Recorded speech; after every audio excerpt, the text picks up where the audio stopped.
ये कहानी क्या है जरा ध्यान से सुनिएगा। कहानी में एक सच्चाई भी है जो आप लोगों को आज सुननी पड़ेगी। एक रिजल्ट आया जेईई का। रिजल्ट आया, जो टॉप 100 स्टूडेंट थे उन्होंने अपने डिजायर्ड कॉलेज भरा, उनको वो कॉलेज मिल गया, आईआईटी। पहला दिन है, क्लास में सब टॉपर्स बैठे हुए हैं। प्रोफेसर आया, बच्चों से इंट्रोडक्शन लेना शुरू किया। अब आप ध्यान से सुनिएगा। प्रोफेसर ने पहले बच्चे को बोला, tell me about yourself, who are you, where are you from. उस पहले बच्चे ने क्या जवाब दिया पता है? He was saying, sir my name is this, my all India rank is this and I am from this institute. इस तरह से इंट्रोडक्शन दिया। सेकंड बच्चे को पूछा, now tell me about yourself, sir my name is this, my all India rank is this and I am from this coaching institute. ऐसे करके उसने, प्रोफेसर ने सबको पूछा क्लास में। ऑब्वियसली सब लोग किसी ना किसी कोचिंग सेंटर से पढ़ के आए हुए थे। ऐसे करते करते करते एक बच्चे का नंबर आया। उस बच्चे से पूछा प्रोफेसर ने, क्योंकि प्रोफेसर खुद फेड अप हो गया था कोचिंग कोचिंग कोचिंग कोचिंग नाम सुनते सुनते। उस बच्चे को उसने नॉर्मली पूछा, क्या तुम भी किसी कोचिंग से हो क्या, इंट्रोड्यूस योरसेल्फ। तो बच्चा खड़ा हुआ। बच्चा कहता है, sir my name is this and I am from माँ बाप academy India. And professor was laughing, वो हंसने लगा। कहता है, ये माँ बाप अकेडमी क्या है, मैंने तो पहली बार सुना है। ये सर वही जो सबके पास होती है, माँ बाप अकेडमी। मेरे माँ बाप, मेरे पापा ने मुझे पूरा सपोर्ट किया, मेरी मम्मा ने मुझे पूरा सपोर्ट किया, मैंने सेल्फ स्टडी की और मैं आज यहाँ पर पहुंच गया हूँ। तो प्रोफेसर उससे सवाल पूछता है कि तुमने फिर कोचिंग सेंटर ज्वाइन क्यों नहीं किया। बड़े ध्यान से सुनिएगा। अच्छा जवाब देता है कि सर क्या हो जाता कोचिंग सेंटर ज्वाइन करके, वही ऑल इंडिया रैंक 1 है, जो वही लकड़ी की बेंच में इसी क्लास में बैठा है,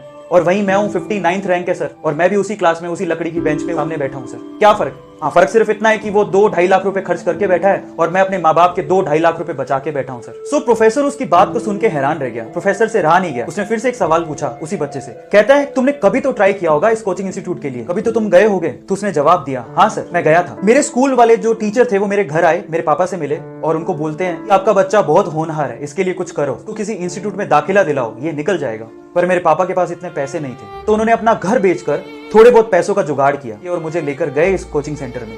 थोड़े बहुत पैसे साहूकार ने दिए थे, बाकी पैसे वो महीने भर बाद देने वाला था। मेरे पापा ने कहा कि 1 महीने बाद मैं आपको सारी फीस दे दूंगा, ये पैसे रखिए और मेरे बच्चे को एडमिशन दीजिए। और उन्होंने मना कर दिया। उन्होंने कहा कि पूरी फीस लेकर आइए तभी एडमिशन होगा, नहीं तो एडमिशन नहीं हो सकता। मेरे पापा और मैं उस इंस्टीट्यूट से बाहर आ गए और मेरे पापा की जो हालत थी उसको देख के मुझे ऐसा लगा कि शायद कुछ गलत हो रहा है। मैंने अपने पापा से कहा कि पापा रहने दो, कोई फर्क नहीं पड़ता है, मेहनत करूंगा खुद से, ट्राई करता हूं खुद से, हो गया तो ठीक है, नहीं तो खेत तो है ही ना पापा, अपन जोतेंगे, आईआईटी से कम थोड़े ही है। सो ये बात कहकर हम दोनों घर पे चले गए। पापा ने मुझे बहुत मेहनत करवाई, जो बुक मैंने मांगी वो मुझे दी, मेरी मम्मा ने मुझे घर का खाना खिलाया, मैं घर पे ही रहा, अपने कॉन्सेप्ट क्लियर किए, मैंने दिन रात पढ़ाई की अपने पापा के सपने के लिए, और आज मैं यहाँ हूँ। मैंने सेल्फ स्टडी की, मैंने मेहनत की और आज मैं उस क्लास में बैठा हूँ जहाँ ऑल इंडिया रैंक 1 भी बैठा हुआ है। तो फिर उस प्रोफेसर ने फिर से एक क्वेश्चन उससे पूछा, क्या तुम्हारे गांव में अच्छी फैसिलिटी नहीं है क्या, तुम्हारे स्कूल जहां तुम पढ़ते थे वहां टीचर नहीं है क्या। तो उस बच्चे ने जवाब दिया, थे सर, 2 टीचर बहुत ही अच्छे थे, पूरे गांव में उनका नाम था और हम भी उससे पढ़ना चाहते थे, लेकिन किसी एक कोचिंग सेंटर ने उसे बड़ा सा ऑफर दिया और सर वो हमारा गांव और हमारा स्कूल छोड़ के चले गए। सर आप बताइए हम किससे पढ़ते।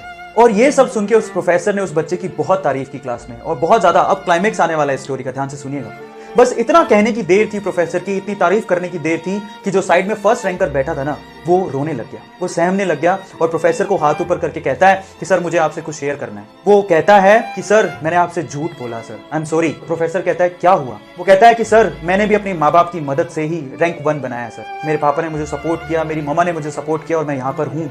तो फिर प्रोफेसर पूछता है, तो तुमने क्यों कहा था पहले कि तुमने कोचिंग सेंटर ही ज्वाइन करके ये रैंक बनाया। तो वो कहता है, sir I am sorry, actual में मुझे ऑफर आया था इंस्टीट्यूट से और इस वजह से मैंने अपना रैंक बेच दिया, सॉरी फॉर दैट सर, मुझे बहुत फील हो रहा है। अब मोरल क्या है स्टोरी का, जरा उसको समझें। जो अगर आप सोचते हैं कि ऑल इंडिया रैंक 1 ये कोचिंग इंस्टीट्यूट ही बनाते हैं, तो बहुत सारे टॉपर ऐसे हैं जो अपनी रैंक बेच देते हैं। Do share this video.